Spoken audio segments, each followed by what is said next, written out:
Hello, this is Graham Frere. I'm sitting in the green room of Gosport Hospital Radio talking to Ian Templeton, who is perhaps best known for, or recently better known, for his Pop Pickers group. And shortly here at Thorngate Hall, you're going to be presenting another evening of Pop Pickers, are you not? Yes, that's right. I think it comes up in June in the members' bar, if I remember, so it'd be nice to make a return there after a few months away. And that was your original concept, wasn't it? Yeah, we formed the band about 3 years ago on the basis of just playing, as the name suggests, pop music, which is what's deemed to be the most popular in clubs and social clubs, etc. So it's picked up from there, and 3 years down the line we're doing about 90 gigs a year, including at the Thorngate when appropriate. So it's very popular. 90 gigs a year is pretty good, isn't it? Yeah, for a local band it is good. A lot of people say to me, you've got far more gigs than most other bands around. A lot of that I think is because of the effort you have to put in behind the scenes to get the work, but equally a lot of it is repeat work based on where you've played before. So if every club gives you 3 bookings a year, typically you don't need too many clubs to fill up Saturday nights. And you don't need to go that far, I suppose. No, that's right. We do try and branch out, because the danger you have is playing too often in the same venues, which is not good for the band and maybe not good for the venue itself. So we're always looking for new venues, and of course the advantage of that is if you can get in there and be successful and they invite you back, it opens up another possibility. So you end up probably having too many opportunities for the Saturday nights that's available. But that's a nice problem to have. Yes. You're a man of several summers, if I may say that. Right, okay. So is this sort of retirement time for you? Yes. As like most people, I worked for 45 years in a normal job, if you like, working in the mobile phone industry and travelling the world as well, which is really nice. And then I got into a sort of a semi-part-time consultancy role for 1.5 to 2 years, which has been a sort of a wind down into sort of normal retirement.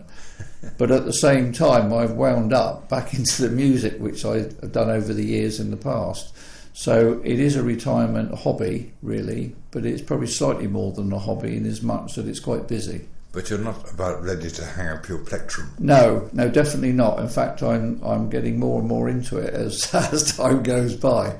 And always excited to learn new tunes, play at new venues, meet new people. So, it's gone the other way, really, where I'm even more into it. But if you're playing the pops, which have been around for forever, yeah, you don't really have to learn many new tunes, do you? It's a good point, actually. We do. There are so many tunes out there, and the typical repertoire can be maybe 7 to 80 songs, but of course you don't play them all on one night. So for our own enjoyment, we like to learn new songs because it freshens up the act a little bit and gives us something interesting. And we also quite have fun with the rehearsals as well. So if you didn't learn any new songs, it wouldn't be so fresh.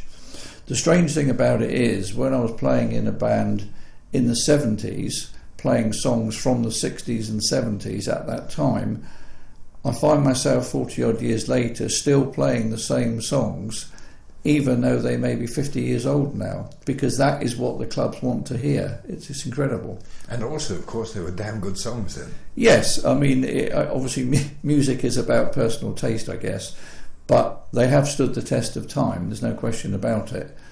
And songs from the Beatles, the Rolling Stones, Roy Orbison, people like this are still very, very popular today, and that's the sort of music we play, and it's as popular now as it was back in the 70s, or when we were playing it in the past. It's incredible. It's astonishing, really, isn't how many good songs were written.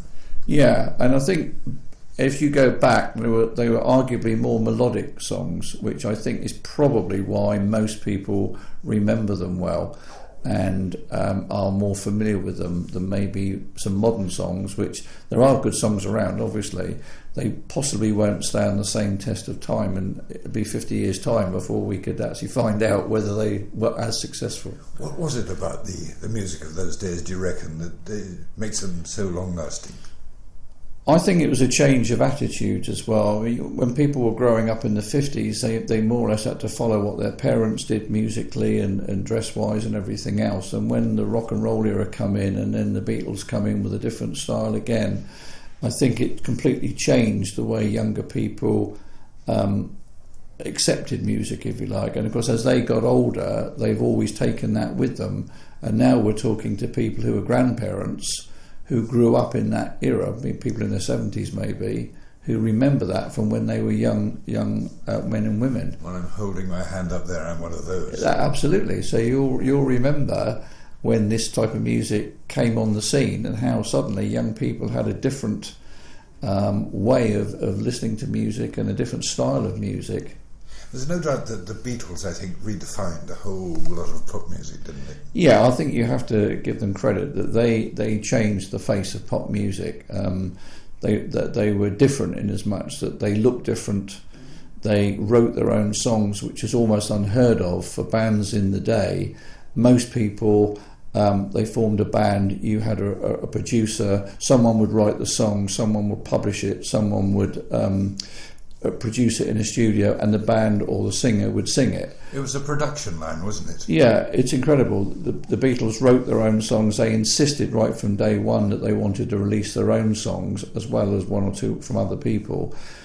And they were lucky to be able to do that, because by doing that they got a new type of music onto the market, which obviously has gone on from strength to strength. And still sounds fresh today. Yeah, absolutely. And I still play their records now. And obviously, in more recent times, they've been digitalised and remastered and so on. But the basic sound is still there, and it sounds very crisp and clean and fresh. For many people, though, it was, in fact, started a little bit earlier, around about 1968, with Move It from Cliff Richard. 58. 58. Yeah, 58. That's right. Well, Cliff will always say that there wouldn't be a Cliff Richard if there wasn't an Elvis Presley, because he famously sort of heard Heartbreak Hotel out of someone's car radio, and it almost changed his life overnight, and he decided that that's what he wanted to do. So he got into sort of small skiffle type bands and eventually into his own rock and roll band. And he was fortunate enough to be discovered, in the Two Eyes Coffee Bar in London, which was the scene where a lot of the early rock and rollers were. People like Tommy Steele and so on were hanging out at the time. And now you have a tribute act, don't you? Yes, that's right. So one of my other activities is I'm playing in a Cliff Richard and the Shadows tribute band, which is called Cliff, As If and the Golden Shadows. And we sort of represent, if you like, the early period, say from 1958 to probably 68, of when Cliff and the Shadows were very much a double act, if you like. So we do shows all over the place, really. The next one is in Kent on Friday night, this coming Friday. And it's a 2-hour show featuring, I say, most of Cliff's early hits and, of course, a lot of the Shadows' instrumental hits as well. How well does that go down? It's going down very well. It's still early days. We've only done about 4 or 5 of these shows so far, but there's 18 booked this year. And even before I came out to this interview today, we've had a booking come in for August of 2021. Good Lord. So and unfortunately, with this type of act, everything is almost a year ahead, because the nature of it's a ticketing type act. And so to get the marketing and to book theatres, venues and so on, you need a decent lead time. It's a different world to the pop pickers type activities on clubs. And you need something of a huge organisation, I would have thought. I wouldn't say it's huge, but I mean, everyone needs to do their bit, if you like. The key to it really is the marketing behind the scenes. This day and age, you've got to have a very good website. You've got to be active on Facebook and so on and so forth, So the marketing is critical. And but on the other hand, you've still got to get out and deliver the show and hope that people's going to like it and want to see it again or go somewhere else to see it, like everything. So typically then, a show lasts for how long? It's about 2 hours. It's a typical theatre setup. It's an hour, a 20-minute break, and then another hour.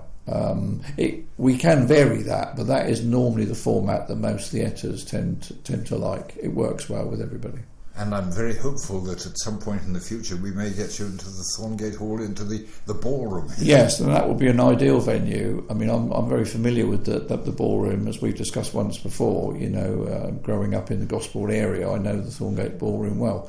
And it would be a great venue for this type of act. It needs to be of a decent venue with a reasonably good stage and room to dance. Now, in theatres, typically it's a different world because there isn't really the room to dance. Although surprisingly, people will dance in the aisles wherever. But if it is a ballroom and it's got that option, then you've got the variation of being able to have almost like the cabaret set up, which is the round tables. In fact, the show we've got in Kent, in Sheerness at Kent on Friday, is exactly the same. It's a round table cabaret affair with a supper, but with a dance floor and a stage for the band. So it's very similar to what the Thorngate would be. Forgive me, but I wouldn't have thought that Sheerness in Kent was your typical sort of venue. Well, the thing is, people like this music all over, and what we find is you've got to travel a little bit because you can't have the same show in a very close geographical area within a certain time period. Obviously. So you need to move around. So it sort of depends on what comes up, really, but there was a request to do this. This is one of those that we had a request to do it there, not we went out looking for it there, if you see what I mean. Because it can, if it's a theatre that we're hiring or getting involved in ticket share arrangements, then it's a slightly different world. But when people approach you and say, right, I've got this venue, we would like your act to be here, it's a slightly different situation. So that's why it's there. Hell of a compliment, isn't it? Yeah, I guess so. I mean, we've done well so far. I mean, everywhere we played, they wanted us back. And it's a question really of how many of these can you fit in with other engagements that the members of the band have as well, because two of us play in the Pop Pickers, others play in other bands and so on, So it's not a full-time, full-on job, if you like. But it's more than a part-time job as well, we try and fit it in as much as we can. So it's a balance between the two. Very difficult to balance, I would have thought. It is, because even today there was a request come in and there was already a booking in August of 2021 on the same date that someone wanted something. Incredibly, you wouldn't believe it. What are the chances? Well, exactly, what are the chances? So it's a question of jiggling things around sometimes, that happens. And the more bookings you take, the less dates become available, and therefore there's less chance that people who have got an opportunity are going to happen to be free on the date that you've got free. That's what always happens. And so what tends to happen now, of course, is the clubs that are switched on, they book things up for the following year. And here we are in March, and we've already got a number of club bookings for 2021, because the clubs want to get the band that they want at the right time. And they know if they leave it to June, July, or even later, the chances are the dates won't ever line up. So you get to learn that over the years as it works, You're never going to retire, are you, really? Well, I hope not, actually. Long as I'm enjoying it and doing, we're giving people some fun and we're having fun ourselves doing it, then there's no reason to, really. But maybe you might wind down a little bit more over time. Who knows? But if I'm fit and mobile and still enjoying it, why not carry on? And you can still make an A on the guitar. Well, that's right, yeah. If I can still strum some chords on the guitar, then we're in business. Are we back to this sort of three-chord song? Well, surprisingly, a lot of the songs that are very popular are three-chord songs. Some of the best songs in the pop songs, particularly in the 60s and the 50s, most rock and roll songs are three chords. Now, the sound in which you have and the way you play the chords can vary, but basically they're three chords, a lot of them. And it's incredible how many songs are written around three chords, or even the same chord pattern, in fact. It's amazing. So basically then rock and roll is still alive and well and living in Gosport. Yeah, I mean, there are rock and roll events that still go on that are dedicated to rock and roll. Some of the local clubs have that. We're not a dedicated rock and roll band because we do play rock and roll, but we don't do it all night long, sort of thing. Like there are specialist bands that do that. And there are a lot of people around that still love their rock and roll and will go to rock and roll conventions or see a particular rock and roll band at a club locally. But we tend to do a sprinkling of rock and roll, if I can put it that way, because we try and play ballads, some pop, maybe a bit of country, whatever it is, because it's an all-round thing for the pop pickers particularly. The Cliff and the Shadows band, of course, Cliff was famous for rock and roll in the early days, although of course he moved on to do ballads and other more pop stuff. But so there's a bit of rock and roll comes up in that as well, for sure. Longevity, that's what it's all about. Yeah, and why should it ever go away? Because if it's what people enjoy, it's available, and people are still going to play it, or you can listen to the records. I can't ever see it disappearing. So coming back to the present day, you're shortly going to be presenting your pop pickers here at Thorngate Hall, aren't you? Yes, I think it comes up in June, if I remember rightly. And what's that show going to be like? It's slightly different to the Cliff and the Shadows thing, in as much that it's a bit more sort of interactive with the audience. Maybe it's more requests and that sort of thing. To a point, yeah. I mean, we can't obviously play everything that everyone requests unless we rehearsed it beforehand. But generally speaking, we'll have a set list which is not set in stone. But it's a guide to what we're going to play. I think from what I remember at the Thorngate, we normally do 2.5 hours of music, something like that, with a couple of breaks in there. So it's fairly easy going. Normally there's quite a bit of dancing goes on. It's normally a good crowd in the members' bar from previous experience. And we'll be playing a lot of the pop and rock and roll stuff from the period as we talked about, mainly 50s, 60s and 70s music, which is what we're sort of known for.